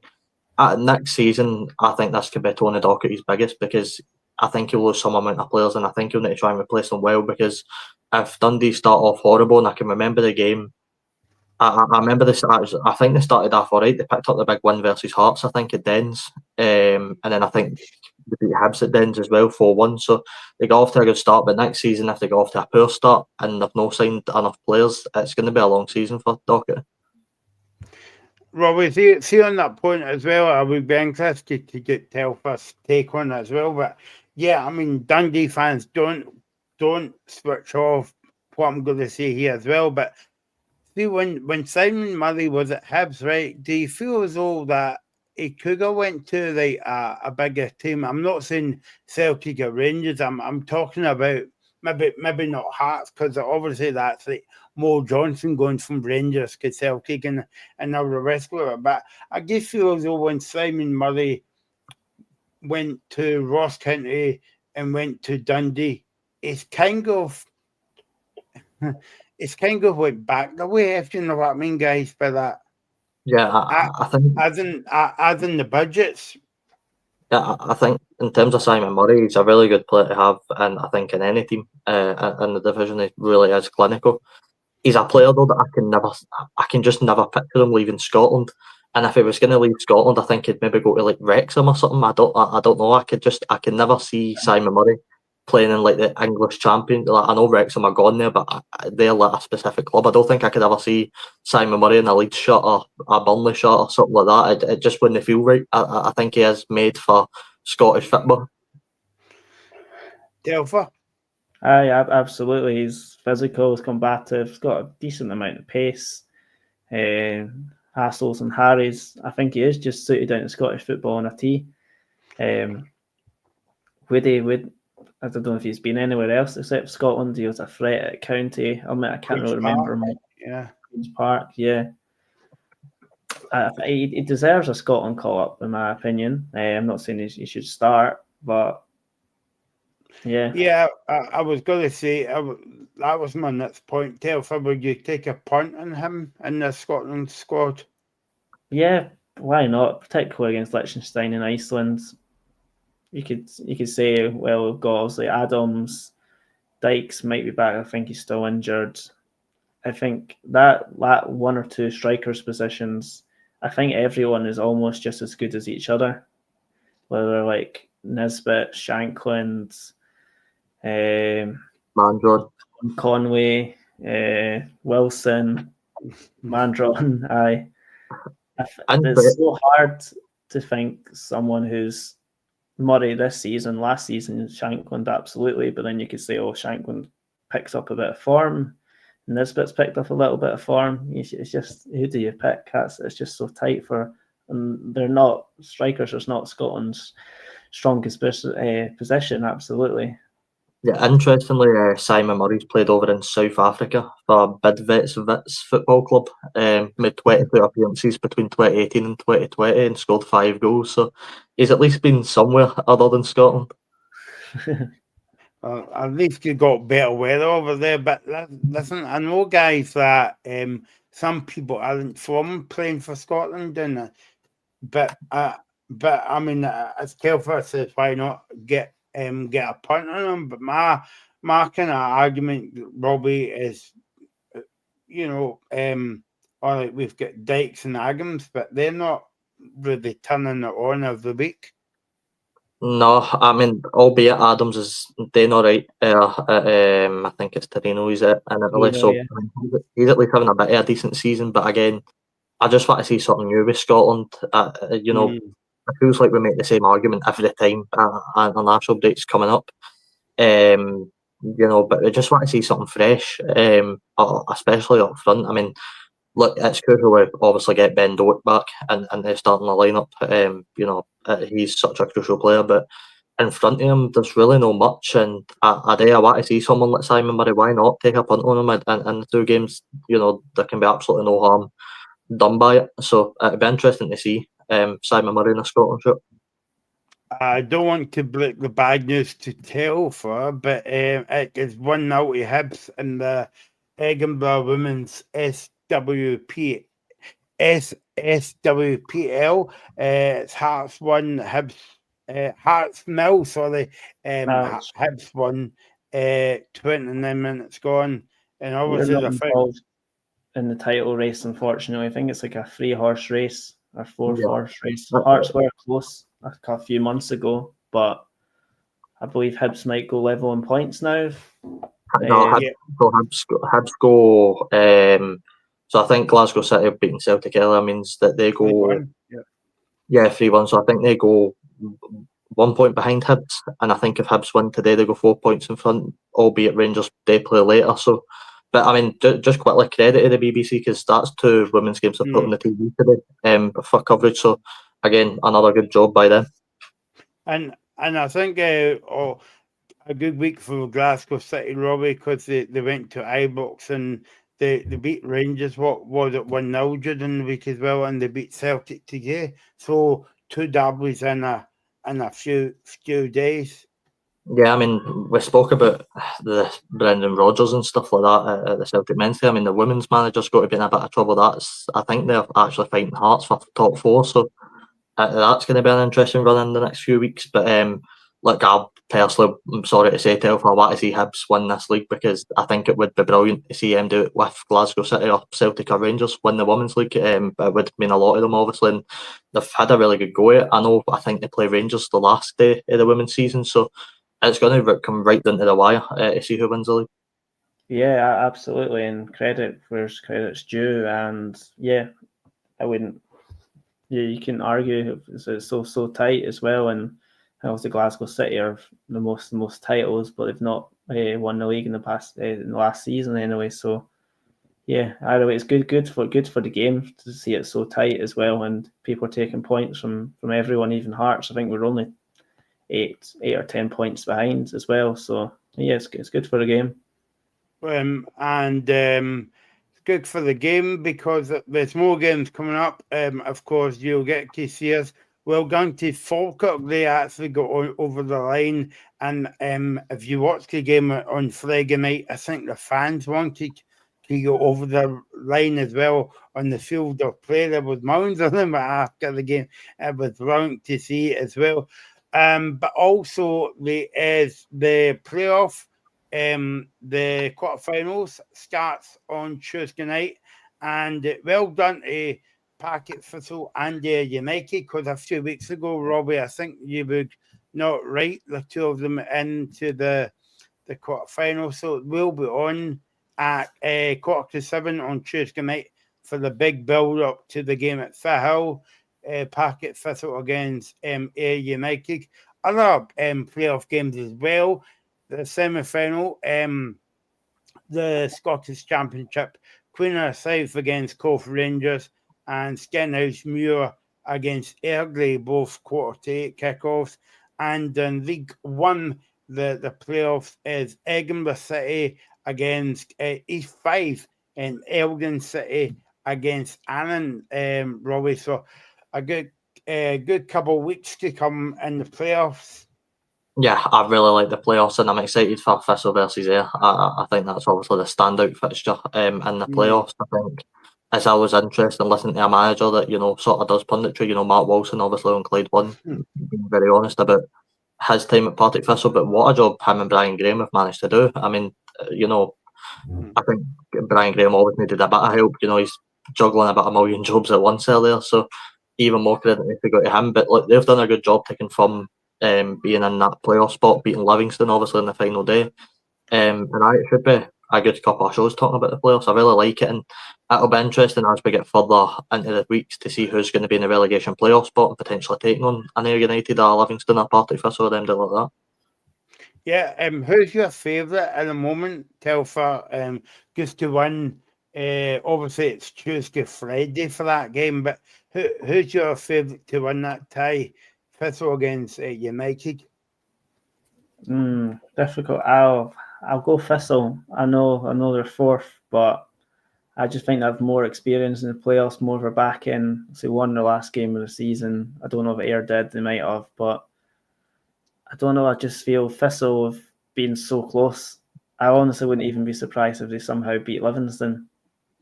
But not saying they will. Honestly, league table says they shouldn't, but yeah, in playoffs, anything can happen. It's just a leveler. Yeah, I mean, sorry, Michael, I was just going to say, Partick beat Livy final day, and them they would have banked till them to beat Livingston. So anything can happen between the 3 teams. I truly believe if any of them play Ross County, Kilmarnock or Dundee, it's going to be a really tight game. Honestly, I think this is one of the playoff chances, and in my opinion, the playoffs always disadvantage to the team in the Championship because just how the sort of gap between some of the teams. But I genuinely think this time it's so balanced that Partick Thistle or Livingston could come up. Couple of quick questions, guys, before we come off air today. Robbie, I've had this conversation with you before, I think, on the show. But a final, is that a one-off game? I mean, it can be 2 legs for a final ticket. Oh yeah, no, it's not the playoff final. Is the playoff final in Scotland 2 legs or is it 1? I can't remember. 2 legs. Is it 2? Oh well, it should be 1. I think we did have that conversation before. I mean, how the perfect example of how they do it's done in England. Their playoff system works to an absolute T. You know, none of this 2 leg stuff in the final. I really don't get it. I remember watching us Dundee United in the playoffs the 2 legs, and it just doesn't feel right. It doesn't feel the same. Obviously, we won at that time, but I would feel bad if, you know, I think last year was at Partick Thistle within the game against Ross County, and then lost it very late on in the second leg. So, I mean, stuff like that, I hate to see that happening. I think it should be 1 leg, and I know at the time when we had the debate, you know, I said it maybe should be played at Hampden, but maybe no, maybe a different neutral venue that's, you know, right in the middle of the 2 teams to make it a bit fair. Yeah, absolutely. Like Pittodrie, Easter Road, Tynecastle, even Falkirk Stadium. Yeah, absolutely. I mean, Telfer, Robbie's right in terms of, like, in England, obviously it goes back to the budget as well, but a one-off game, but also they play for a cup as well.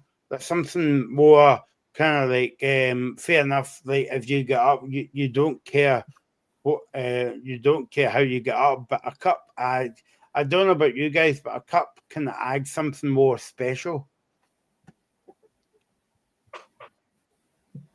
Yeah, absolutely, and yeah, either way, it helps market Scottish football more to greater audiences and helps publicises the great game that we have.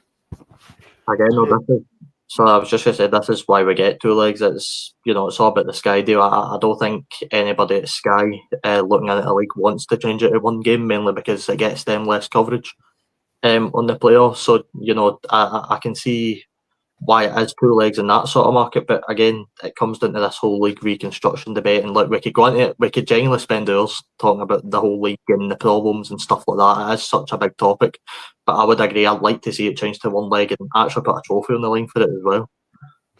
We've got our first time contributor, thanks to I think he's a Celtic fan. I think the name Celtic gives it away. It says, first time I've came across your channel. Where have you been for about 10 years? You make a Celtic fan on the panel. Yes, we have a Celtic fan on the panel, but not today. We have a couple of Celtic fans on the panel some weeks as well. So. Yes, we do. So come back next week, and we'll be on Friday and Tuesday.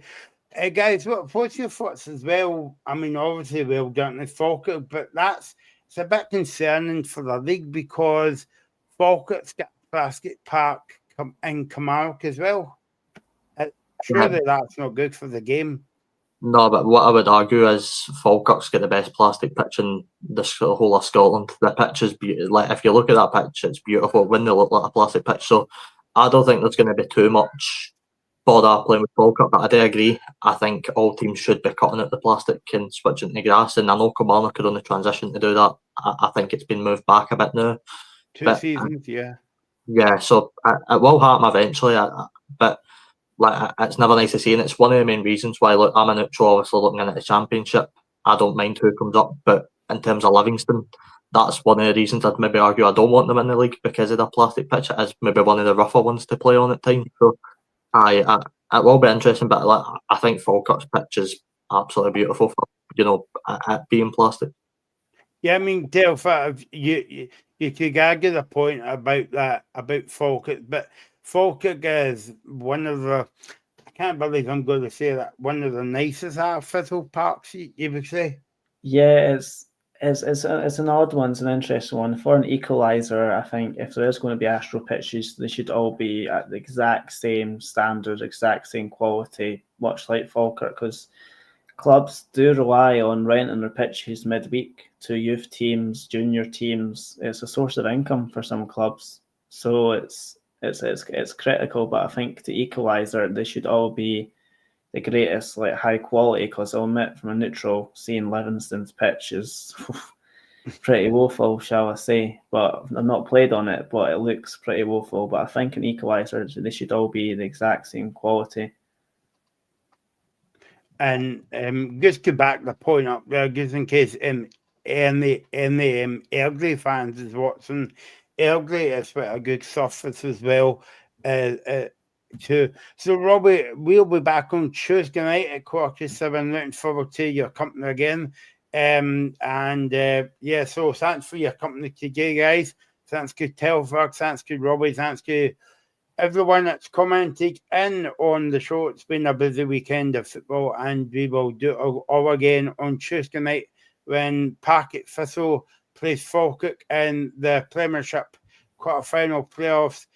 First leg at Firhill, and then we'll be back. And then we'll be back on Friday night for our usual build up to the weekend at the locker room. 5 until 7, and then they say 4. I don't know why I think 4.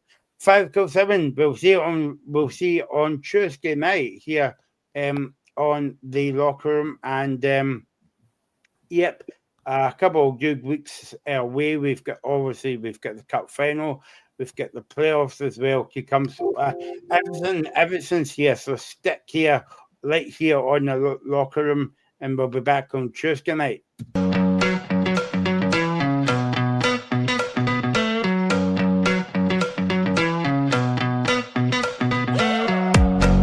The Locker Room, with all the sports news you need, live